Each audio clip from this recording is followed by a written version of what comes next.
Welcome back, historians, to another week of online learning. It is I, your teacher, Miss Blackie. I haven't lost my mind in quarantine yet. Let's get started learning.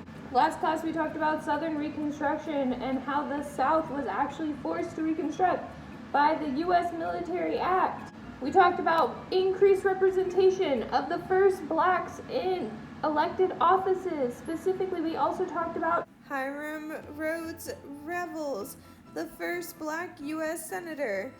We also talked about the 15th Amendment and how states ratified the 15th Amendment to give all men the right to vote.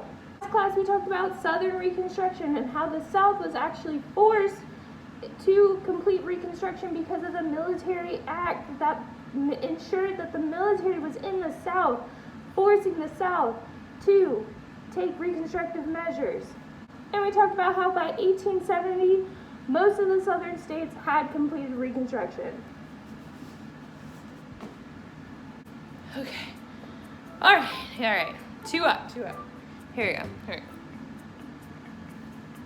All right, that brings us to today's topic. Today we're going to talk about the end of Reconstruction. So, as I've been saying for most of this time, many of the white Southerners did not like Reconstruction. Obviously, a lot of people had to give up their power. So, as a result, many white Southerners who had worked in the Confederacy and lost their right to vote yearned and dreamt of a day when they would return the South to the white man's rule.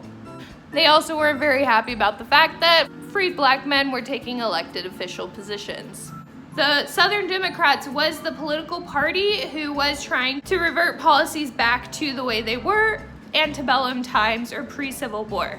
Around this time, coincidentally, is when the first wave of the Ku Klux Klan, most commonly known as the KKK, came about, which was a group of white supremacists who were essentially a domestic terrorist organization set out to fear and intimidate and kill black people who were existing in public life. Now, Congress was not oblivious to these acts of intimidation and violence against the newly freed black people.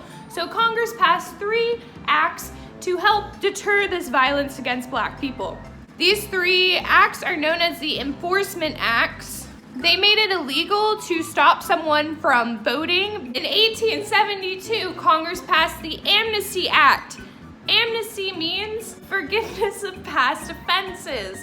All of the former Confederate generals and soldiers were forgiven for their crime as traitors against the United States in fighting the Civil War. This allowed many of the former Confederates to vote once again. Now, let's talk about how Reconstruction actually ended. In 1876, there was another election. Grant had served out his 2 terms as president. In 1876, with the election, there was no clear winner. No candidate was a clear winner in this 1876 U.S. presidential election because they didn't have enough delegates. So, there was like a tie between the Republican Party and the Democrat Party. There were a few states whose results were inconclusive, so Congress had a review board go back over the votes. After they did that, they declared the Republican candidate, Rutherford Hayes, to be the winner. The Southern Democrats were not happy with the Republican candidate winning, so they were really upset and they disputed the primary votes, wanted a recount, wanted a whole new election, but Congress came to a deal. The deal was that the Southern Democrats would accept the new Republican president, Rutherford Hayes, and with them accepting the Republican president, Reconstruction being enforced by the Army in the South would end. By this point, it was over a decade since the Civil War had been fought, and many Northerners believed after the 13th, 14th, and 15th Amendments had been passed that equality had been given to the newly freed black. So public support for Reconstruction was essentially dwindling or going down. So the Southern Democrats agreed to these terms. Rutherford Hayes became our 19th president of the United States, and the U.S. military troops in the South withdrew. Reconstruction was over. Yeah. No. No yay. Because the military was no longer in the South, they were no longer able to stop fear intimidation tactics at the polls. This allowed Southern states to impose poll taxes where you had to pay a poll to go and vote. They enforced literacy tests for voting rights. They enforced the grandfather clause where if your grandfather did not vote, you did not have the right to vote.